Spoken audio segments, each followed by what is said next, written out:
आज 26 जून 2024 दिन बुधवार आषाढ़ मास कृष्णपक्ष मिथुन 12 दिन आज तिथि और नक्षत्र पंचमी रात्र 8:55 पर्यंत धनिष्ठ नक्षत्र दिवा 1:05 पर्यंत कुंभचंद्र दंड 60 अहोरात्र सूर्य दर्शन 5:11 और सूर्यास्त 6:27 आज कर्कट राशि घात 12 आज मिथुन मीन राशि घात चंद्र आज शुभ बेला प्रातः समय दिवा 7:52 पर्यंत दिवा 9:38 दिवा 2:56 पर्यंत अपराह्न 5:35 रात्र 7:54 पर्यंत निषिद्ध खाद्य आज बेला भक्षण निषेध।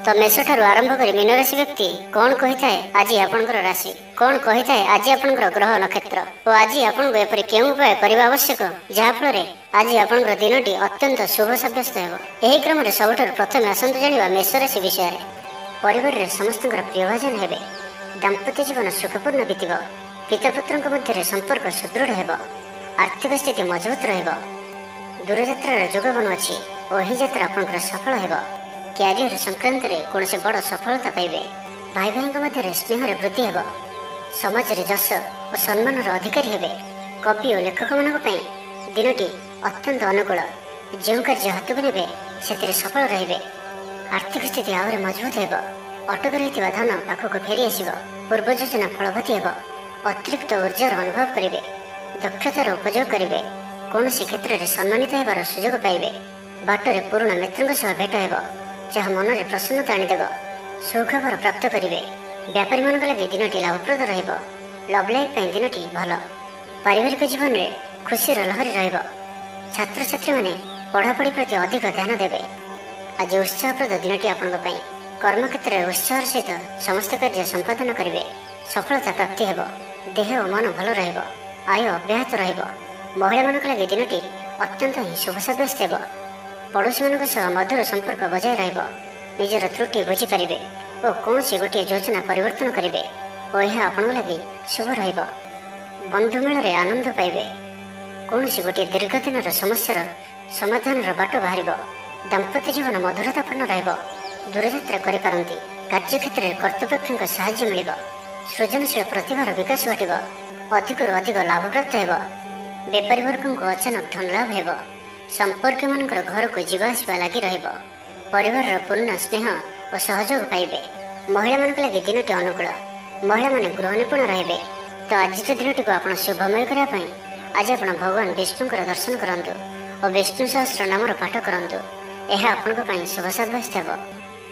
एवं वृष राशि विषय जाना पुराणा बंधु भेट हो कहारी को हृदय मनर कथा कहे आर्थिक स्थिति पूर्वापेक्षा मजबूत हो चाकरी लगे भल सुजोग आसपे जीवन में सकारात्मक परिवर्तन आसो राजनीति क्षेत्र में व्यक्तिविशेषों दल में प्राधान्य वृद्धि हो व्यवसाय और चाकरी संपर्कित काम संपन्न हो आर्थिक स्थिति ठीक लेखकों को आज पुरस्कार मिल पारे जीवन साथी सहित बाहर को बुली जावा लगी योजना करेंगे प्रभु पूजार्चन में आत्मसंतोष मिल गुरुजन प्रति मन में प्रेम भाव आपण को कौन संस्था सम्मानित करे ऑफिस रे सहकर्मी पूरा सहयोग पाइबे निज उपर विश्वास रखु आपण प्रति क्षेत्र में सफल रे कौन जरूरी काम जीवन साथी परामर्श नहीं करंतु भल फलाफल मिल सुसंवाद पाई खुशी हे शरीर सुस्थ और मन प्रसन्न पारिवारिक जीवन आनंदमय चाकरी क्षेत्र में सहकर्मी साहाय्य सहयोग प्राप्त करेंगे आय सामान्य वृद्धि हो प्रियजन ठार आशानुरूप फल प्राप्ति हो स्वादिष्ट भोजन जोग रहुअछि अपराह्न भ्रमण और बंधु मिलन जोग रहुअछि मालिमुकदम विजय हेबे समस्त प्रियभाजन हेबे अजाचित साहाय्य मिल अभाव दूरे जीव निजर बुद्धि प्रयोग लाभवान हेबे पूर्व योजना मुताबक प्रत्येक कार्य को सठिक भाव में संपादन कर खुशी हेबे दाम्पत्य जीवन मधुरतापूर्ण पूर्वर मतमतांतर और मनांतर दूर हो कौन सी गोटे शुभ खबर प्राप्त करेंगे आशा कर दिगुर अर्थ प्राप्ति हो व्यापारी मान लगे दिनटी अनुकूल आयर वृद्धि परिलक्षित हो लव लाइफ दिनटी भल छात्रावास रोकवा छात्र मान लगे दिनटी अत्यंत शुभ और अनुकूल आज आपंकर स्वभाव शांत और व्यवहार निष्ठ कौन सी गोटे खास कम अनुभवी साहाय्य पाइबे तो आज दिनटी को आप शुभमय करने आज आप गाय को पाचिला कदली गुड़ और रुटी खाइबा दिंतु यह आपण शुभ सब्यस्त हो। एवं मिथुन राशि विषय जाना क्या सहित भी आज आवश्यकता ठार अधिक मिशंतु ना कौन गोटे निर्माणाधीन कार्य बाधा उपजी पारे चोर भय रहुअछि ସେଥିପାଇଁ ସାବଧାନ ରୁହନ୍ତୁ। ଆପଣଙ୍କର ସମ୍ମାନରେ ଆଞ୍ଚ ଆସିପାରେ। ସେଥିପାଇଁ ଆଜି ଆପଣ ସମ୍ପୂର୍ଣ୍ଣ ରୂପେ କୁସଙ୍ଗ ଓ ଖରାପ ମିତ୍ରମାନଙ୍କଠାରୁ ଦୂରେଇ ରୁହନ୍ତୁ, ନାହିଁ ତ ଅକାରଣରେ ବିପଦରେ ପଡ଼ିପାରନ୍ତି। କୌଣସି ବଡ଼ ଧରଣର ନିର୍ଣ୍ଣୟ ବା ନିଷ୍ପତ୍ତି ଆଜି ନିଅନ୍ତୁ ନାହିଁ। ବଡ଼ ଧରଣର ନିବେଶ ଆଜିର ଦିନରେ ଆପଣଙ୍କ ପାଇଁ ଠିକ୍ ନୁହେଁ, କାରଣ ଆପଣ କିଛି ଭୁଲ କରିପାରନ୍ତି। ପାଖ ପଡ଼ୋଶୀ ଶତ୍ରୁତା ପରି ଆଚରିବେ। ଦାମ୍ପତ୍ୟ ଜୀବନରେ ସ୍ୱାମୀ ସ୍ତ୍ରୀଙ୍କ ମଧ୍ୟରେ ବୁଝାମଣାର ଅଭାବ ରହିବ। ଲଭ୍ ଲାଇଫ୍ ପାଇଁ ଦିନଟି ଭଲ ନୁହେଁ। ବ୍ୟବସାୟୀମାନେ ସ୍ୱଳ୍ପ ଲାଭରେ ସନ୍ତୁଷ୍ଟ ହେବାକୁ ପଡ଼ିବ। ଛାତ୍ରଛାତ୍ରୀମାନେ ବିଶୃଙ୍ଖଳିତ ହେବେ। ପିତାମାତାଙ୍କ ଆଜ୍ଞାକୁ ଅବଜ୍ଞା କରି ଅନୁତାପ କରିବେ। କୌଣସି କାର୍ଯ୍ୟ ନ କରି ମଧ୍ୟ ଅଯଥା ହନ୍ତସନ୍ତ ହୋଇପାରନ୍ତି। ସେଥିପାଇଁ ଆଜି ପ୍ରତିଟି କ୍ଷେତ୍ରରେ ସାବଧାନ ଓ ସତର୍କ ରୁହନ୍ତୁ। ଥଣ୍ଡା କଫ ଭଳି ଛୋଟ ମୋଟ ଶାରୀରିକ ସମସ୍ୟା ଦେଖାଦେବ। କର୍ମକ୍ଷେତ୍ରରେ ସହକର୍ମୀମାନଙ୍କର ଅସହଯୋଗ ଅସହ୍ୟ ହେବ। ଖର୍ଚ୍ଚ ବଢ଼ିବା କାରଣରୁ ଚିନ୍ତିତ ରହିବେ। ପାରିବାରିକ ଅଶାନ୍ତି ବଢ଼ିବ। ମୋହରେ ପଡ଼ି କ୍ଷତିଗ୍ରସ୍ତ ହେବେ। କୌଣସି ଗୋଟିଏ ଅଯଥା କଥାରେ ସମୟ ନଷ୍ଟ କରି ଅନୁତାପ କରିବେ। ଆଳସ୍ୟରେ ବୃଦ୍ଧି ହେବ, ଯେଉଁ କାରଣରୁ ପ୍ରତ୍ୟେକଟି କାର୍ଯ୍ୟ ବିଳମ୍ବରେ ସମ୍ପାଦନ କରିବେ। କର୍ମକ୍ଷେତ୍ରରେ ବାତାବରଣ ଅଶାନ୍ତ ରହିବ। ବ୍ୟବସାୟରେ ଲାଭ କମ୍ ରହିବ। ପ୍ରତିଦ୍ୱନ୍ଦିତା ବଢ଼ିବା କାରଣରୁ ଚିନ୍ତିତ ରହିବେ। ସାମାନ୍ୟ ଘଟଣାରୁ ଦ୍ୱନ୍ଦ୍ୱ ଉପୁଜିବ। ଯାନବାହନରେ ତ୍ରୁଟି ଦେଖାଦେବ। ଅପରିଚିତ ବ୍ୟକ୍ତିଙ୍କ ଦ୍ୱାରା ଠକାମିର ଶିକାର ହୋଇପାରନ୍ତି। ସେଥିପାଇଁ ଆଜି ସତର୍କ ରୁହନ୍ତୁ। ତେବେ ଆଜି ମିଥୁନ ରାଶିରେ ରାତଚନ୍ଦ୍ର ଭୋଗ ହେତୁ ପ୍ରତିଟି କାର୍ଯ୍ୟକୁ ସତର୍କତାର ସହିତ କରନ୍ତୁ। ଯାନବାହନ ଚଳାଇବା ସମୟରେ ସାବଧାନ ରୁହନ୍ତୁ। କୌଣସି ରିକ୍ସନୀୟ କାର୍ଯ୍ୟ ଆଜି କରନ୍ତୁ ନାହିଁ ଓ ଦୂରଯାତ୍ରା କରୁଥିଲେ ସାବଧାନ ଓ ସତର୍କ ରୁହନ୍ତୁ। ତ ଆଜିର ଦିନଟିକୁ ଆପଣ ଶୁଭମୟ କରିବା ପାଇଁ ଆଜି ଆପଣ ଘରୁ ବାହାରିବା ସମୟରେ ସାମାନ୍ୟ ଦହି ଓ ମହୁ ଖାଇ ଯାତ୍ରାର ଆରମ୍ଭ କରନ୍ତୁ। ଏହା ଆପଣଙ୍କ ପାଇଁ ଶୁଭ ସାବ୍ୟସ୍ତ ହେବ। ଏବେ ଆସନ୍ତୁ କର୍କଟ ରାଶି ବିଷୟରେ ଜାଣିବା। ମହିଳାମାନେ ନୂତନ ଗୃହ ଉପକରଣ କ୍ରୟ କରିବେ। କୌଣସି ଗୋଟିଏ ଖାସ୍ କାମରେ ଅନୁଭବୀଙ୍କ ସାହାଯ୍ୟ ପାଇବେ। ପୁରୁଣା ବନ୍ଧୁଙ୍କ ସହ ଭେଟ ହେବ। କାହାରିକୁ ହୃଦୟର ମନର କଥା କହିବେ। ଆର୍ଥିକ ସ୍ଥିତି ପୂର୍ବ ଅପେକ୍ଷା ମଜବୁତ ହେବ। ଚାକିରିଆଙ୍କ ଲାଗି ଭଲ ସୁଯୋଗ ଆସିପାରେ। ଜୀବନରେ ସକାରାତ୍ମକ ପରିବର୍ତ୍ତନ ଆସିବ। ପରିବାର ମଧ୍ୟରେ ହସ ଖୁସିର ଲହରୀ ରହିବ। ଶତ୍ରୁମାନେ ପରାସ୍ତ ହେବେ। ଆପଣ ଊର୍ଜାବାନ ରହିବେ ଓ ସକ୍ରିୟ ଜଣାଯିବେ। ପ୍ରତ୍ୟେକ କାର୍ଯ୍ୟକୁ ଦ୍ରୁତ ଗତିରେ ସମ୍ପାଦନ କରିବେ। ଅସମ୍ଭବ ପରି ଲାଗୁଥିବା କାର୍ଯ୍ୟକୁ ସହଜରେ ସମ୍ପନ୍ନ କରିପାରିବେ। ଭାଗ୍ୟର ପୂର୍ଣ୍ଣ ସହଯୋଗ ପ୍ରାପ୍ତ ହେବ। ଦୂରଯାତ୍ରାର ଯୋଗ ବନୁଅଛି। ଲଭ୍ ଲାଇଫ୍ ପାଇଁ ଦିନଟି ଭଲରେ କଟିବ। ବ୍ୟାପାରୀମାନେ ପୂର୍ବ ତୁଳନାରେ ଅଧିକ ଆୟ କରିବେ। ଚାକିରି କ୍ଷେତ୍ରରେ ଦିନଟି ଶୁଭ। ଛାତ୍ରଛାତ୍ରୀମାନଙ୍କର ପଢ଼ାପଢ଼ି ପ୍ରତି ଉତ୍ସାହ ବୃଦ୍ଧି ପାଇବ। ଭବିଷ୍ୟତକୁ ନେଇ କୌଣସି ଠୋସ୍ ଯୋଜନା ପ୍ରସ୍ତୁତ କରିବେ। ଆଜି ଆପଣଙ୍କ ପାଇଁ ଆଗକୁ ବଢ଼ିବାର ଦିନଟିଏ। ବ୍ୟବସାୟରେ ବିକ୍ରି ବଢ଼ିବ ଓ ଆର୍ଥିକ ଲାଭ ହେବ। କୋର୍ଟ କଚେରୀ ମାମଲା ଆପଣଙ୍କର ପକ୍ଷରେ ହୋଇପାରେ। ଭଲ ପ୍ରଦର୍ଶନ ହେତୁ ଚାକିରିରେ ପଦୋନ୍ନତି ମିଳିପାରେ। ମାନସିକ ଓ ଶାରୀରିକ ସୁସ୍ଥତା ବଜାୟ ରହିବ। କୌଣସି ମନୋରଞ୍ଜନ ଭିତ୍ତିକ କାର୍ଯ୍ୟକ୍ରମରେ ଯୋଗ ଦେବେ। ଆର୍ଥିକ ସ୍ଥିତି ସ୍ୱଚ୍ଛଳ ରହିବ। ପାଖ ପଡ଼ୋଶୀ କିମ୍ବା ନିଜର ଲୋକମାନଙ୍କ ଦ୍ୱାରା କିଛି ସୁବିଧା ସୁଯୋଗ ପ୍ରାପ୍ତ ହେବ। ଅଦାଲତରେ ଚାଲୁଥିବା ନିର୍ଣ୍ଣୟ ଆପଣଙ୍କର ପକ୍ଷରେ ରହିବ। ଜମି କିଣାବିକା କ୍ଷେତ୍ରରେ ଉନ୍ନତମାନର ଲାଭ ପାଇବେ। ଜମି ଦଲାଲମାନଙ୍କ ପାଇଁ ଧନଲାଭର ଦିନଟିଏ। ଅଟକି ରହିଥିବା କାର୍ଯ୍ୟ ଆଗେଇବ। ନିର୍ମାଣ କାର୍ଯ୍ୟର ଅଗ୍ରଗତି ଦେଖାଦେବ। ପରିବାର ମଧ୍ୟରେ ପାରସ୍ପରିକ ବୁଝାମଣା ରହିବ।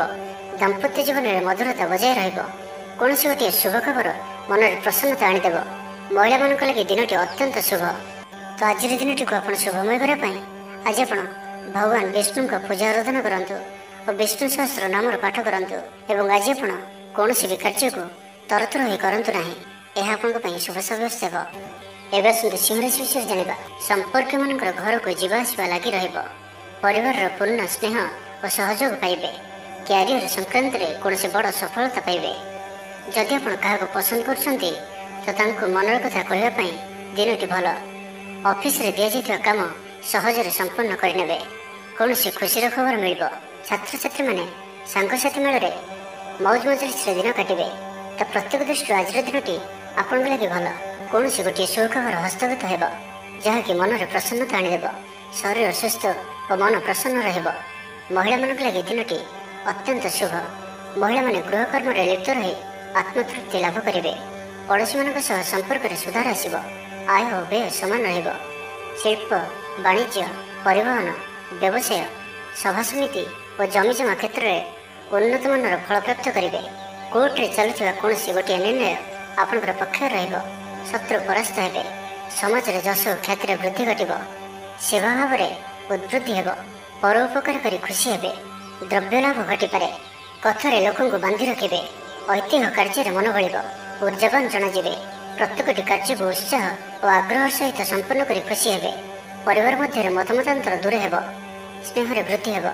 ଦାମ୍ପତ୍ୟ ଜୀବନ ମଧୁରତାପୂର୍ଣ୍ଣ ରହିବ। ଚାକିରିଆଙ୍କ ଲାଗି ଦିନଟି ଭଲ। ବ୍ୟାପାରୀମାନେ ବ୍ୟାପାରକୁ ଉନ୍ନତ କରିବା ଲାଗି ନୂଆ ଯୋଜନା ପ୍ରସ୍ତୁତ କରିବେ। କୌଣସି ବି କ୍ଷେତ୍ରରେ ନିବେଶ ଆଜି ଆପଣଙ୍କ ଲାଗି ଅତ୍ୟନ୍ତ ହିଁ ଶୁଭ ରହିବ। ଅଧିକରୁ ଅଧିକ ଲାଭପ୍ରାପ୍ତ ହେବ। ବେପାରୀ ବର୍ଗଙ୍କୁ ଅଚାନକ ଧନ ଲାଭ ହେବ। ତ ଆଜିର ଦିନଟିକୁ ଆପଣ ଶୁଭମୟ କରିବା ପାଇଁ ଆଜି ଆପଣ ଭଗବାନ ଗଣେଶଜୀଙ୍କ ନିକଟରେ ବୁନ୍ଦି ଲଡ଼ୁ ପ୍ରସାଦ ରୂପେ ଲଗାନ୍ତୁ ଓ ସେହି ବୁନ୍ଦିକୁ ପିଲାମାନଙ୍କ ମଧ୍ୟରେ ବାଣ୍ଟି ଦିଅନ୍ତୁ। ଏବଂ ଆଜି ଆପଣ ମିଛ କୁହନ୍ତୁ ନାହିଁ। ଏହା ଆପଣଙ୍କ ପାଇଁ ଶୁଭ ସାବ୍ୟସ୍ତ ହେବ। ଏବେ ଆସନ୍ତୁ କନ୍ୟା ରାଶି ବିଷୟରେ ଜାଣିବା। କଳା ଓ ସଙ୍ଗୀତ କ୍ଷେତ୍ରରେ ଥିବା ବ୍ୟକ୍ତିଙ୍କ ଲାଗି ଆଜିର ଦିନଟି ମାନ ପ୍ରତିଷ୍ଠା ଓ ଯଶର ଅଧିକାରୀ ହେବେ। ଆଜି ଆପଣ ଯେଉଁ ବି କାର୍ଯ୍ୟ ହାତକୁ ନେବେ ତାହା ସହଜରେ ହିଁ ସମ୍ପନ୍ନ କରିବେ। ବିଦ୍ୟାର୍ଥୀ ପାଠପଢ଼ାରେ କନସେନ୍ଟ୍ରେଟ୍ କରିପାରିବେ। ଫ୍ୟୁଚର ପ୍ଲାନିଂ କରିପାରନ୍ତି। ନିଜର ଭୁଲକୁ କିମ୍ବା ଅବହେଳା ଆଦିକୁ ସୁଧାରିବା ପାଇଁ ଆଜିର ଦିନରେ ଏକ ଏପରି ରେଜୁଲେସନ୍ ନେବେ ଯାହା ପାଇଁ ଆପଣଙ୍କର ଦୃଢ଼ ନିଶ୍ଚୟ ଆପଣଙ୍କୁ ଆଗକୁ ନେଇଯିବ, ଆପଣଙ୍କୁ ସଫଳତା ପ୍ରଦାନ କରିବ। ଆଜି ଆପଣ ପୂର୍ବ ଯୋଜନା ଅନୁଯାୟୀ ସମସ୍ତ କାର୍ଯ୍ୟକୁ ସଠିକ୍ ସମୟରେ ପୁରା କରିବେ। ଶାରୀରିକ ସୁସ୍ଥତା ବଜାୟ ରହିବ। ନୂତନ ବସ୍ତ୍ର ପରିଧାନ କରିବେ। ମହିଳାମାନେ ସୁସ୍ୱାଦୁ ଖାଦ୍ୟ ପ୍ରସ୍ତୁତ କରିବେ। ଛାତ୍ରଛାତ୍ରୀମାନଙ୍କ ପାଇଁ ଆଜିର ଦିନଟି ଶୁଭ ସାବ୍ୟସ୍ତ ହେବ। ଆପଣଙ୍କର କାମକାର୍ଯ୍ୟର କ୍ଷେତ୍ରରେ ଆପଣଙ୍କୁ ଉନ୍ନତି ଦେଉଅଛି। ନିବେଶ କରିବା କ୍ଷେତ୍ରରେ ଆପଣ ଆଗେଇ ପାରନ୍ତି। ଶାନଦାର ରହିବାର ଅଛି, ତ ଧ୍ୟାନର ସହିତ ଶୁଣନ୍ତୁ। ଆପଣଙ୍କର ଭାଗ୍ୟରେ ବୃଦ୍ଧି ଆଣିକରି ଆସୁଅଛି। ଆପଣଙ୍କର ପ୍ରତ୍ୟେକ ଅଟକି ରହିଥିବା କାର୍ଯ୍ୟ ଆରମ୍ଭ ହେବ। ଦ୍ରୁତ ଗତିରେ ସମ୍ପନ୍ନ ହେବ। କର୍ମ କମ୍ ଓ ଫଳ ଅଧିକ ପରି ଯୋଗ ବନୁଅଛି। ପ୍ରଭୁଙ୍କ ଆରାଧନାରେ ମନକୁ ଶାନ୍ତି ମିଳିବ। ଗୁରୁଜନଙ୍କ ପ୍ରତି ଭକ୍ତିଭାବ ରହିବ। ଶାରୀରିକ ସୁସ୍ଥତା ବଜାୟ ରହିବ। ମନ ପ୍ରଫୁଲ୍ଲ ରହିବ। ସାଙ୍ଗସାଥୀ ଓ ବନ୍ଧୁବାନ୍ଧବଙ୍କ ଗହଣରେ ଦିନ କାଟିବେ। ଦାମ୍ପତ୍ୟ ଜୀବନ ଢେର ସୁଖମୟ ହେବ। ବ୍ୟବସାୟରେ କାରବାର ବୃଦ୍ଧି ପାଇବ। ଗୃହକୁ ବନ୍ଧୁ ଆଗମନ ହେବ। ଜୀବନକୁ ସଠିକ୍ ଢଙ୍ଗରେ ବଞ୍ଚିବା ପାଇଁ ଓ ଜୀବନରେ ସଫଳତା ପାଇବା ପାଇଁ ସଂକଳ୍ପ ନେବେ। ଆଜି ଆପଣ ଉର୍ଜାବାନ ଜଣାଯିବେ। ଆପଣଙ୍କର କାର୍ଯ୍ୟ ଓ କଥା କହିବା ଶୈଳୀ ଅନ୍ୟମାନଙ୍କୁ ପ୍ରଭାବିତ କରିବ। ସାଙ୍ଗସାଥୀଙ୍କ ମେଳରେ ନିଜର ପ୍ରଭାବକୁ ବଜାୟ ରଖିବେ ଓ ସାଙ୍ଗସାଥୀଙ୍କ ମେଳରେ ଭୋଜିଭାତର ମଜା ନେବେ। ଦେବଦର୍ଶନ ପ୍ରାପ୍ତ କରିବେ। ଦୃଢ଼ ମନୋବଳ ନେଇ ସମସ୍ତ କାର୍ଯ୍ୟରେ ସଫଳତା ପାଇବା ପାଇଁ ସଂକଳ୍ପ ନେବେ। ସାଙ୍ଗସାଥୀଙ୍କ ମହଲରେ ଭୋଜିଭାତର ମଜା ନେବେ। ତ ଆଜିର ଦିନଟିକୁ ଆପଣ ଶୁଭମୟ କରିବା ପାଇଁ କିଛି ପୁରୁଣା କପଡ଼ା କିମ୍ବା ପୁସ୍ତକ କାହାକୁ ଦାନ କରନ୍ତୁ। ଏହା ଆପଣଙ୍କ ପାଇଁ ଶୁଭ ସାବ୍ୟସ୍ତ ହେବ। ଏବେ ଆସନ୍ତୁ ତୁଳା ରାଶି ବିଷୟରେ ଜାଣିବା। ଅକାରଣରେ କୌଣସି ବିବାଦ ମଧ୍ୟକୁ ଛନ୍ଦି ହୋଇପାରନ୍ତି। ତ ଆଜି ଆପଣ ସମ୍ପୂର୍ଣ୍ଣ ରୂପେ ଖରାପ ମିତ୍ର ଓ କୁସଙ୍ଗଠାରୁ ଏବଂ କୁ ଅଭ୍ୟାସଠାରୁ ସମ୍ପୂର୍ଣ୍ଣ ରୂପେ ଦୂରେଇ ରୁହନ୍ତୁ। ସ୍ୱାସ୍ଥ୍ୟଗତ ସଚେତନତାର ଆବଶ୍ୟକତା ରହିଛି। କିଛି ଛୋଟମୋଟ ଶାରୀରିକ ସମସ୍ୟା ଦେଖାଦେଇପାରେ। ସେଥିପାଇଁ ଆଜି ଆପଣ ଯେତେ ବି ଛୋଟିଆ ରୋଗଟିଏ ହୋଇଥିଲେ ମଧ୍ୟ ଆପଣ ତାହାର ଅବହେଳା କରନ୍ତୁ ନାହିଁ। ଡାକ୍ତର ପରାମର୍ଶ କରନ୍ତୁ ଓ ଚିକିତ୍ସା କରନ୍ତୁ। ନିଜ ପ୍ରତି ଅବହେଳା କରନ୍ତୁ ନାହିଁ ଓ ଆଜି ବାହାରର ଖାଦ୍ୟପଦାର୍ଥଠାରୁ ଦୂରେଇ ରୁହନ୍ତୁ। କାହାର ଉପକାର କରି ଧୋକା ପାଇବେ। କର୍ମକ୍ଷେତ୍ରରେ ଧନ୍ଦୀ ହେବେ। ଚୌରଭୟ ରୋଗ ଅଛି, ସେଥିପାଇଁ ଆଜି ସାବଧାନ ରୁହନ୍ତୁ। ମହିଳାମାନେ ବାହାରକୁ ଯିବା ସମୟରେ ସତର୍କ ରୁହନ୍ତୁ। ଶତ୍ରୁ ଆପଣଙ୍କ ପ୍ରତି ଷଡ଼ଯନ୍ତ୍ର କରିପାରନ୍ତି। ଅକାରଣରେ କ୍ଷତିର ସମ୍ମୁଖୀନ ହେବେ। କଳହ ଆଦିରେ ପଡ଼ିପାରନ୍ତି। ପ୍ରତ୍ୟେକଟି କାର୍ଯ୍ୟ ପ୍ରମାଦବହୁଳ ହେବ।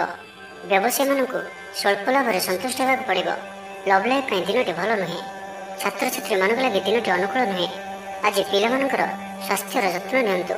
ନିଜକୁ ଉନ୍ନତ କରିବା ଲାଗି ବିତି ଯାଇଥିବା ସମୟକୁ ଚିନ୍ତା ନ କରି ଆଗକୁ ବଢ଼ିବା ପାଇଁ, ନିଜକୁ ସଫଳ କରିବା ପାଇଁ ଆଜି ସଂକଳ୍ପବଦ୍ଧ ହୁଅନ୍ତୁ। ଆଜିର ଦିନଟି ବିଭିନ୍ନ ପ୍ରକାରର ଘାତ ପ୍ରତିଘାତ ଦେଇ ଗତି କରିବ। ଚିନ୍ତିତ ରହିବେ। କର୍ମକ୍ଷେତ୍ରରେ ସହକର୍ମୀଙ୍କ ସହ ମତଭେଦ ହେବ। କୌଣସି ଗୋଟିଏ ଦୁଃସମ୍ବାଦ ପ୍ରାପ୍ତ ହେବ। କୌଣସି ନିକଟ ସମ୍ପର୍କୀୟଙ୍କ ସ୍ୱାସ୍ଥ୍ୟକୁ ନେଇ ଆପଣ ଚିନ୍ତିତ ରହିବେ। କୌଣସି ଗୋଟିଏ ଅପ୍ରିୟ ପରିସ୍ଥିତି ଆପଣଙ୍କ ସାମ୍ନାକୁ ଆସିବ। ଅଯଥା ଆଶଙ୍କା ଅନୁଭବ କରିବେ। ମନ ବ୍ୟାକୁଳ ରହିବ। କର୍ମକ୍ଷେତ୍ରରେ ସହକର୍ମୀଙ୍କ ସହ ମତଭେଦ ହେବ। ଏଥିପାଇଁ ଆଜି ଆପଣ କଥା କହିବା ସମୟରେ ସଠିକ୍ ଶବ୍ଦର ଚୟନ କରନ୍ତୁ। ତରତର ହୋଇ କୌଣସି ବି ନିଷ୍ପତ୍ତି ନିଅନ୍ତୁ ନାହିଁ। ପାଖ ଲୋକ ଶତ୍ରୁତା ଆଚରିବେ। ପାରିବାରିକ ଜୀବନରେ ହତାଶ ଭାବ ଦେଖାଦେବ। ରାଜନୀତି କ୍ଷେତ୍ରରେ ଥିବା ବ୍ୟକ୍ତିଙ୍କୁ ମିଥ୍ୟା ନିନ୍ଦା ଅପବାଦର ସମ୍ମୁଖୀନ ହେବାକୁ ପଡ଼ିପାରେ। ବନ୍ଧୁବର୍ଗରେ ଅପଦସ୍ଥ ହୋଇପାରନ୍ତି। ଥଟ୍ଟା ପରିହାସର ପାତ୍ର ହୋଇପାରନ୍ତି। ତ ଆଜିର ଦିନଟିକୁ ଆପଣ ଶୁଭମୟ କରିବା ପାଇଁ ଆଜି ଆପଣ ଜଗତରନାଥ ଶ୍ରୀ ଜଗନ୍ନାଥଙ୍କୁ ଦର୍ଶନ କରନ୍ତୁ ଓ ମନ୍ଦିର ସମ୍ମୁଖରେ ଥିବା ଭିକାରୀମାନଙ୍କୁ କିଛି ଦାନ କରନ୍ତୁ ଓ ଆଜି ଆପଣ ମିଛ କୁହନ୍ତୁ ନାହିଁ। ଏହା ଆପଣଙ୍କ ପାଇଁ ଶୁଭ ସାବ୍ୟସ୍ତ ହେବ। ଏବେ ଆସନ୍ତୁ ବୃଷ ରାଶି ବିଷୟରେ ଜାଣିବା। ବ୍ୟବସାୟୀମାନେ ପ୍ରତିଦ୍ୱନ୍ଦ୍ୱିତାର ସମ୍ମୁଖୀନ ହେବେ। ପୂର୍ବ ତୁଳନାରେ ଆୟ କମ୍ ରହିବ। ଲଭ୍ ଲାଇଫ୍ ପାଇଁ ଦିନଟି ଭଲ ନୁହେଁ। ମାଲି ମୋକଦ୍ଦମାରେ ରାୟ ଆପଣଙ୍କର ବିପକ୍ଷରେ ଯାଇପାରେ। ଆଶା କରୁଥିବା ଦିଗରୁ ଅର୍ଥ ପ୍ରାପ୍ତିରେ କିଛି ନା କିଛି ବାଧା ଉପୁଜିବ। ଆଜି ଯେଉଁ ବି କାର୍ଯ୍ୟ ହାତକୁ ନେବେ ତାହା ସଫଳ ହେବାରେ କିଛି ନା କିଛି ସମସ୍ୟା ଉପୁଜିବ। ପୌତ୍ରିକ ସମ୍ପତ୍ତି ପାଇଁ ଅଶାନ୍ତି ବଢ଼ିବ। ଛାତ୍ରଛାତ୍ରୀମାନଙ୍କ ଲାଗି ଦିନଟି ଅନୁକୂଳ ନୁହେଁ। ପଢ଼ାପଢ଼ି ପ୍ରତି ମନ ଲାଗିବ ନାହିଁ। ମନ ଅସ୍ଥିର ରହିବ। ଗୁରୁଜନଙ୍କ ଆଜ୍ଞାକୁ ଅବଜ୍ଞା କରି ଅସୁବିଧାରେ ପଡ଼ିବେ। ରାଜନୀତି କ୍ଷେତ୍ରରେ ଥିବା ବ୍ୟକ୍ତିଙ୍କୁ ମିଥ୍ୟା ନିନ୍ଦା ଅପବାଦର ସମ୍ମୁଖୀନ ହେବାକୁ ପଡ଼ିପାରେ। ବନ୍ଧୁବର୍ଗରେ ଅପଦସ୍ଥ ହୋଇପାରନ୍ତି, ଥଟ୍ଟା ପରିହାସର ପାତ୍ର ହୋଇପାରନ୍ତି, ଅକାରଣରେ କୌଣସି ବିବାଦ ମଧ୍ୟକୁ ଛନ୍ଦି ହୋଇପାରନ୍ତି। ତ ଆଜି ଆପଣ ସମ୍ପୂର୍ଣ୍ଣ ରୂପେ ଖରାପ ମିତ୍ର ଓ କୁସଙ୍ଗଠାରୁ ଏବଂ କୁ ଅଭ୍ୟାସଠାରୁ ସମ୍ପୂର୍ଣ୍ଣ ରୂପେ ଦୂରେଇ ରୁହନ୍ତୁ। ପ୍ରିୟଜନଙ୍କ ସହ ବିବାଦ ଦେଖାଦେଇପାରେ। ଆଜି ବାକ୍ ସଂଯମର ସବୁଠାରୁ ଅଧିକ ଆବଶ୍ୟକତା ପଡ଼ିବ। ଆଜି କୌଣସି ବି ବିବାଦୀୟ ମନ୍ତବ୍ୟ ଦିଅନ୍ତୁ ନାହିଁ। କୌଣସି ବି ଶବ୍ଦ କହିବା ସମୟରେ ଉଚିତ ଶବ୍ଦର ନିର୍ଣ୍ଣୟ କରନ୍ତୁ, କାହିଁକି ନା ଆପଣଙ୍କ ଶବ୍ଦର ଅର୍ଥରୁ ଅନର୍ଥ ଘଟିପାରେ। ମହିଳାମାନେ ଆଳସ୍ୟପରାୟଣ ହେବେ। ଆଜି କିଛି ଛୋଟ ମୋଟ ଶାରୀରିକ ସମସ୍ୟା ଦେଖାଦେବ। ସେଥିପାଇଁ ଆଜି ଶାରୀରିକ ସଚେତନତାର ଆବଶ୍ୟକତା ରହିଛି ଓ ଯେତେ ବି ଛୋଟିଆ ରୋଗଟିଏ ହେଲେ ମଧ୍ୟ ତାହାର ଅବହେଳା କରନ୍ତୁ ନାହିଁ। ପାରିବାରିକ ଖର୍ଚ୍ଚରେ ବୃଦ୍ଧି ହେତୁ ଚିନ୍ତିତ ରହିବେ। ସତର୍କ ରହି ମଧ୍ୟ କ୍ଷତିର ସମ୍ମୁଖୀନ ହେବେ। ତରତର ହୋଇ କାର୍ଯ୍ୟ କଲେ ଅଧିକ କ୍ଷତିରେ ପଡ଼ିବେ। କୌଣସି ଗୋଟିଏ ଅଯଥା ଆଶଙ୍କା ଅନୁଭବ କରିବେ। କୌଣସି କାରଣକୁ ନେଇ ମନରେ ଭୟ ଦେଖାଦେବ। ମନ ଅସ୍ଥିର ରହିବ। ଭୁଲ ସିଦ୍ଧାନ୍ତ ନେଇ ଅଧିକା ଖର୍ଚ୍ଚାନ୍ତ ହେବେ। ଅତି ନିକଟତର ବନ୍ଧୁଙ୍କ ପ୍ରତି ସନ୍ଦେହ ଉପୁଜିବ। ଗୃହ ଭେଦ ଘଟିପାରେ। ଚାକିରି କ୍ଷେତ୍ରରେ ସହକର୍ମୀମାନଙ୍କର ଅସହଯୋଗ ଦେଖାଦେବ। ତ ଆଜିର ଦିନଟିକୁ ଆପଣ ଶୁଭମୟ କରିବା ପାଇଁ ଆଜି ଆପଣ ପାରାକୁ ମୁଗଦାନ ଖାଇବାକୁ ଦିଅନ୍ତୁ। ଏହା ଆପଣଙ୍କ ପାଇଁ ଶୁଭ ସାବ୍ୟସ୍ତ ହେବ। ଏବେ ଆସନ୍ତୁ ଧନୁରାଶି ବିଷୟରେ ଜାଣିବା। ଇଚ୍ଛା ମୁତାବକ ଆୟ କରିପାରିବେ। ବ୍ୟାପାରକୁ ବଢ଼ାଇବା ପାଇଁ ବିଚାର ଆସିବ। କୌଣସି ଗୋଟିଏ ନୂତନ ଆୟପନ୍ଥା ଖୋଲିଯିବ। ପରିବାର କ୍ଷେତ୍ରରେ ପାରସ୍ପରିକ ବୁଝାମଣା ବଢ଼ିବ। ଛାତ୍ରଛାତ୍ରୀମାନେ ସମୟାନୁବର୍ତ୍ତିତ ହୋଇ ପଢ଼ାପଢ଼ି କରିବେ। ପିତାମାତାଙ୍କ ଆଜ୍ଞା ମାନି ଚଳିବେ। ବହୁଦିନର କୌଣସି ଗୋଟିଏ ଚିନ୍ତା ଆଜି ଦୂର ହେବ। ସରକାରୀ ଚାକିରିଙ୍କ ଲାଗି ଦିନଟି ଉତ୍ତମ ରହିବ। ବରିଷ୍ଠ ଆପଣଙ୍କୁ ଉପହାର ଦେବେ। ବ୍ୟବସାୟରେ ବିସ୍ତାର ଲାଗି ଯୋଜନା କରିପାରନ୍ତି। ବଡ଼ଙ୍କ ଅନୁମତି ଲାଭପ୍ରଦ ରହିବ। ନିଜସ୍ୱ ସମ୍ବନ୍ଧକୁ ମଜବୁତ କରିବା ଲାଗି ଚେଷ୍ଟା କରିବେ। ଆପଣଙ୍କର ଜୀବନରେ ନୂଆ ପରିବର୍ତ୍ତନ ହୋଇପାରେ। ପଇସା ସହିତ ସଂଶ୍ଳିଷ୍ଟ କୌଣସି ମାମଲାର ସମାଧାନ ହୋଇଯିବ। ପାରିବାରିକ ଜୀବନ ସୁଖମୟ ହେବ। ଅବିବାହିତଙ୍କୁ ଜୀବନସାଥୀ ମିଳିପାରେ। ଶାରୀରିକ ସୁସ୍ଥତା ବଜାୟ ରହିବ। ମନରେ ପ୍ରସନ୍ନତା ରହିବ। ଅତିରିକ୍ତ ଉର୍ଜାର ଅନୁଭବ କରିବେ। ଅଟକି ରହିଥିବା କାର୍ଯ୍ୟ ଆଗେଇବ। ପୂର୍ବ ଯୋଜନାକୁ ସଫଳତାର ସହିତ ସମ୍ପନ୍ନ କରି ଖୁସି ହେବେ। ସମସ୍ତ କାର୍ଯ୍ୟ ଠିକ୍ ସମୟରେ ପୁରା ହେବ। ଆଜି ଯାହା ବି ଚାହିଁବେ ତାହା ପାଇବାରେ କୌଣସି ବି ଅସୁବିଧା ରହିବ ନାହିଁ। ଅଫିସରେ ସହକର୍ମୀଙ୍କ ସହଯୋଗ ମିଳିବ।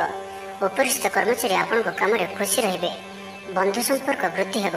ପୁରୁଣା ମିତ୍ରଙ୍କ ସହ ଭେଟ ହେବ। ସାଙ୍ଗସାଥୀ ତଥା ବନ୍ଧୁବାନ୍ଧବଙ୍କ ଗହଣରେ ଆନନ୍ଦ ଉଲ୍ଲାସରେ ଦିନ କାଟିବେ। ମହିଳାମାନଙ୍କ ଲାଗି ଦିନଟି ଅନୁକୂଳ। ମହିଳାମାନେ ଗୃହ ନିପୁଣ ରହିବେ। ପରିବାରରେ ସମସ୍ତଙ୍କର ପ୍ରିୟଭାଜନ ହେବେ। ଦାମ୍ପତ୍ୟ ଜୀବନ ସୁଖପୂର୍ଣ୍ଣ ବିତିବ। ପିତାପୁତ୍ରଙ୍କ ମଧ୍ୟରେ ସମ୍ପର୍କ ସୁଦୃଢ଼ ହେବ। ଆର୍ଥିକ ସ୍ଥିତି ମଜବୁତ ରହିବ। ଦୂରଯାତ୍ରାର ଯୋଗ ବନୁଅଛି ଓ ଏହି ଯାତ୍ରା ଆପଣଙ୍କର ସଫଳ ହେବ।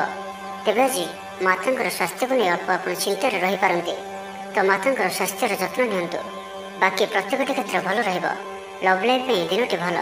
ବ୍ୟାପାରୀମାନଙ୍କ ଲାଗି ଦିନଟି ଅନୁକୂଳ ଓ ଶୁଭ ରହିବ। ତ ଆଜିର ଦିନଟିକୁ ଆପଣ ଶୁଭମୟ କରିବା ପାଇଁ ଆଜି ଆପଣ କାଉ କିମ୍ବା କଳା କୁକୁରକୁ ନିଜ ଖାଦ୍ୟର କିଛି ଅଂଶ ଖାଇବାକୁ ଦିଅନ୍ତୁ। ଏହା ଆପଣଙ୍କ ପାଇଁ ଶୁଭ ସାବ୍ୟସ୍ତ ହେବ। ଏବେ ଆସନ୍ତୁ ମକର ରାଶି ବିଷୟରେ ଜାଣିବା। ମୁଣ୍ଡରେ ସାମାନ୍ୟ ଭାରୀପଣ ରହିବ। ପୂର୍ବ ଯୋଜନାରେ ତ୍ରୁଟି ଦେଖାଦେବ। ଛାତ୍ରଛାତ୍ରୀମାନେ ଖାମଖିଆଲି ସ୍ୱଭାବର ହେବେ। ସମୟର ଅପଚୟ କରି ପଶ୍ଚାତାପ କରିବେ। ବ୍ୟବସାୟୀମାନଙ୍କ ଲାଗି ଦିନଟି ସେତେଟା ଭଲ ନୁହେଁ। କାରବାର ସଂକୁଚିତ ହେବ। ଚାକିରି କ୍ଷେତ୍ରରେ ଥିବା ବ୍ୟକ୍ତି ଆଜି ସହକର୍ମୀଙ୍କ ସହ କଥା ହେବା ସମୟରେ ସାବଧାନ ରୁହନ୍ତୁ। ପାରିବାରିକ ଅଶାନ୍ତି ମାନସିକ ଚିନ୍ତା ବଢ଼ାଇବ। ମୋହର ବଶବର୍ତ୍ତୀ ହୋଇ କୌଣସି କାର୍ଯ୍ୟ ଆପଣଙ୍କ ପାଇଁ ଭୁଲ ସାବ୍ୟସ୍ତ ହେବ। ସ୍ୱାସ୍ଥ୍ୟଗତ ସଚେତନତାର ଆବଶ୍ୟକତା ରହିଛି, କାରଣ କିଛି ଛୋଟ ମୋଟ ସ୍ୱାସ୍ଥ୍ୟଜନିତ ସମସ୍ୟା ଦେଖାଦେଇପାରେ। ଆଜି କୌଣସି ବି ନିବେଶ ଆପଣଙ୍କ ପାଇଁ ଠିକ୍ ନୁହେଁ। ତ ଆଜିର ଦିନଟିକୁ ଆପଣ ଶୁଭମୟ କରିବା ପାଇଁ ଆଜି ଆପଣ ଅଶ୍ୱସ୍ଥ ବୃକ୍ଷ ମୂଳରେ ରାଶି ତେଲର ଦୀପଟିଏ ପ୍ରଜ୍ୱଳନ କରନ୍ତୁ। ଏହା ଆପଣଙ୍କ ପାଇଁ ଶୁଭ ସାବ୍ୟସ୍ତ ହେବ। ଶାରୀରିକ କ୍ଲେଶ ଅନୁଭବ କରିବେ। ମନରେ ବିଷର୍ଣ୍ଣତା ଭାବ ଆସିବ। କର୍ମକ୍ଷେତ୍ରରେ ପ୍ରତିକୂଳ ପରିସ୍ଥିତି ଦେଇ ଗତି କରିବ। ଆୟ ତୁଳନାରେ ବ୍ୟୟ ବୃଦ୍ଧି ପାଇବ। ପରିବାରରେ ବିଶୃଙ୍ଖଳା ଦେଖାଦେବ। ଋଣ ପରିଶୋଧ ପାଇଁ, ରୋଗ ପାଇଁ, ଔଷଧ କିଣିବା କିମ୍ବା ଶତ୍ରୁଙ୍କ ଦ୍ୱାରା କରାଯାଉଥିବା ସମସ୍ୟା ପାଇଁ ଖର୍ଚ୍ଚାନ୍ତ ହେବେ। ଆଜି ଯେଉଁ ବି କାର୍ଯ୍ୟ ହାତକୁ ନେବେ ପ୍ରତ୍ୟେକଟି କାର୍ଯ୍ୟ ବିଳମ୍ବିତ ସମୟରେ ସମ୍ପନ୍ନ ହେବ। ଆପଣଙ୍କର ସମ୍ମାନରେ ଆଞ୍ଚ ଆସିପାରେ। ସେଥିପାଇଁ ଆଜି ଆପଣ ସମ୍ପୂର୍ଣ୍ଣ ରୂପେ କୁସଙ୍ଗ ଓ ଖରାପ ମିତ୍ରମାନଙ୍କଠାରୁ ଦୂରେଇ ରୁହନ୍ତୁ, ନାହିଁ ତ ଅକାରଣରେ ବିପଦରେ ପଡ଼ିପାରନ୍ତି। କୌଣସି ବଡ଼ ଧରଣର ନିର୍ଣ୍ଣୟ ବା ନିଷ୍ପତ୍ତି ଆଜି ନିଅନ୍ତୁ ନାହିଁ। ବଡ଼ ଧରଣର ନିବେଶ ଆଜିର ଦିନରେ ଆପଣଙ୍କ ପାଇଁ ଠିକ୍ ନୁହେଁ। ମର୍ଯ୍ୟାଦା ହାନିର ଆଶଙ୍କା ରହୁଅଛି। ସେଥିପାଇଁ ଆଜି ଆପଣ କୁସଙ୍ଗଠାରୁ ଦୂରେଇ ରୁହନ୍ତୁ, ନାହିଁ ତ ବିପଦରେ ପଡ଼ିପାରନ୍ତି। ଲଭ୍ ଲାଇଫ୍ ପାଇଁ ଦିନଟି ଭଲ ନୁହେଁ। ଦ୍ୱନ୍ଦ୍ୱରେ ପଡ଼ି କାର୍ଯ୍ୟ କରିବେ। ପାଖ ପଡ଼ୋଶୀ ଶତ୍ରୁତା ପରି ବ୍ୟବହାର କରିବେ। ଆପଣ ଭଲ କଥା କହୁଥିଲେ ବି ଲୋକମାନେ ତାହାର ଖରାପ ଅର୍ଥ କରିପାରନ୍ତି। ସେଥିପାଇଁ କଥା ହେବା ସମୟରେ ଆପଣଙ୍କର ଶବ୍ଦ ଉପରେ ଧ୍ୟାନ ରଖନ୍ତୁ। ପିତାପୁତ୍ରଙ୍କ ମଧ୍ୟରେ ମତାନ୍ତର କିମ୍ବା ମନାନ୍ତର ଦେଖାଦେବ। ଏବେ ଆସନ୍ତୁ କୁମ୍ଭ ରାଶି ବିଷୟରେ ଜାଣିବା।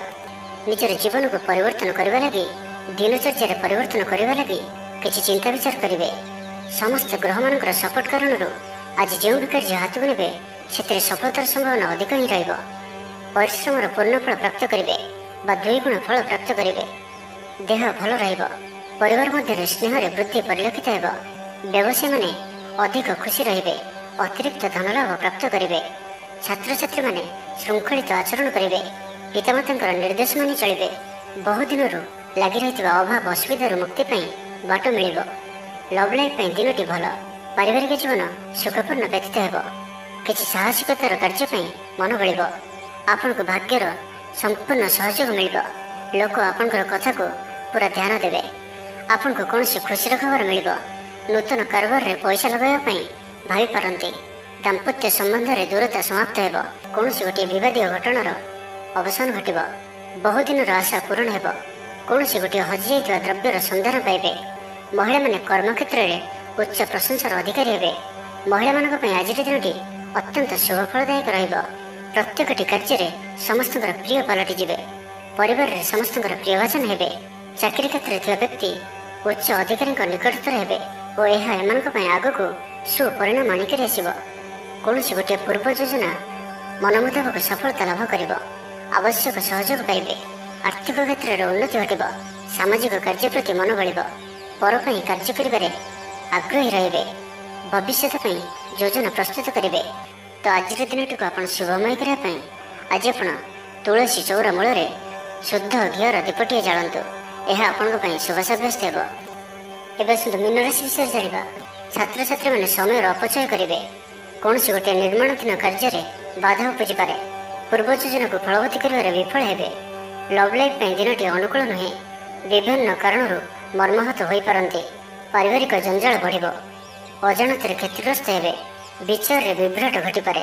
ଆଜି କୌଣସି ବି ନିବେଶ ଆପଣଙ୍କ ପାଇଁ ଶୁଭ ନୁହେଁ। ଅଫିସ ଯିବା ସମୟରେ ଜରୁରୀ କାଗଜପତ୍ର ନେବାକୁ ଭୁଲନ୍ତୁ ନାହିଁ। ବ୍ୟବସାୟରେ ଭାଗିଦାରୀ ସହିତ ଯୁକ୍ତିତର୍କ ହୋଇପାରେ। ଆଜି ଅଯଥା ଖର୍ଚ୍ଚରେ ବୃଦ୍ଧି ଅଛି। ସେଥିପାଇଁ ଖର୍ଚ୍ଚ କମ୍ କରିବାକୁ ଚେଷ୍ଟା କରନ୍ତୁ। ସ୍ୱାସ୍ଥ୍ୟ ହେତୁକ ସମସ୍ୟା ଉପୁଜିବ। ସେଥିପାଇଁ ଆଜିର ଦିନରେ ସ୍ୱାସ୍ଥ୍ୟକୁ ନେଇ ଜଗି ରଖି ଚଳନ୍ତୁ। ବାହାରର ଖାଦ୍ୟଠାରୁ ଦୂରେଇ ରୁହନ୍ତୁ। କର୍ମକ୍ଷେତ୍ରରେ ଉଦାସୀନ ରହିବେ। ରୋଜଗାର କମିଯିବାର ଅନୁଭବ କରିବେ। ଦାମ୍ପତ୍ୟ ଜୀବନରେ ବୁଝାମଣାର ଅଭାବ ପରିଲକ୍ଷିତ ହେବ। ରାଜନୈତିକ ବ୍ୟକ୍ତିବିଶେଷ ନିନ୍ଦା ଅପବାଦର ଶିକାର ହେବେ। କୌଣସି ଦ୍ରବ୍ୟ ଭାଙ୍ଗି ହଜି କିମ୍ବା ଚୋରି ହେବାର ସମ୍ଭାବନା ରହୁଅଛି। ସେଥିପାଇଁ ସାବଧାନ ରୁହନ୍ତୁ। ମହିଳାମାନେ ବାହାରକୁ ଯିବା ସମୟରେ ସତର୍କ ରୁହନ୍ତୁ, କାରଣ ଆଜି ଚୌର ଭୟ ରହୁଅଛି। ବିରକ୍ତି ବଢ଼ିବାକୁ ଲାଗିବ। କୌଣସି ଗୋଟିଏ ଅଯଥା କଥାରେ ସମୟ ନଷ୍ଟ କରି ଅନୁତାପ କରିବେ। ଆଳସ୍ୟରେ ବୃଦ୍ଧି ହେବ, ଯେଉଁ କାରଣରୁ ପ୍ରତ୍ୟେକଟି କାର୍ଯ୍ୟ ବିଳମ୍ବରେ ସମ୍ପାଦନ କରିବେ। କର୍ମକ୍ଷେତ୍ରରେ ବାତାବରଣ ଅଶାନ୍ତ ରହିବ। ବ୍ୟବସାୟରେ ଲାଭ କମ୍ ରହିବ। ପ୍ରତିଦ୍ୱନ୍ଦିତା ବଢ଼ିବା କାରଣରୁ ଚିନ୍ତିତ ରହିବେ। ଥଟ୍ଟା ପରିହାସର ପାତ୍ର ହୋଇପାରନ୍ତି। ତେବେ ଆଜି ମୀନ ରାଶିରେ ରାତଚନ୍ଦ୍ର ଭୋଗ ହେତୁ ପ୍ରତିଟି କାର୍ଯ୍ୟକୁ ସତର୍କତାର ସହିତ କରନ୍ତୁ। ଯାନବାହନ ଚଳାଇବା ସମୟରେ ସାବଧାନ ରୁହନ୍ତୁ। କୌଣସି ବିଚ୍ଛିନ୍ନରେ କାର୍ଯ୍ୟ ଆଜି କରନ୍ତୁ ନାହିଁ ଓ ଦୂରଯାତ୍ରା କରୁଥିଲେ ସାବଧାନ ଓ ସତର୍କ ରୁହନ୍ତୁ। ତ ଆଜିର ଦିନଟିକୁ ଆପଣ ଶୁଭମୟ କରିବା ପାଇଁ ଆଜି ଆପଣ ଗାଈକୁ ଘାସ କିମ୍ବା ଶାଗ ପିଢ଼ା ଖାଇବାକୁ ଦିଅନ୍ତୁ। ଏହା ଆପଣଙ୍କ ପାଇଁ ଶୁଭ ସାବ୍ୟସ୍ତ ହେବ।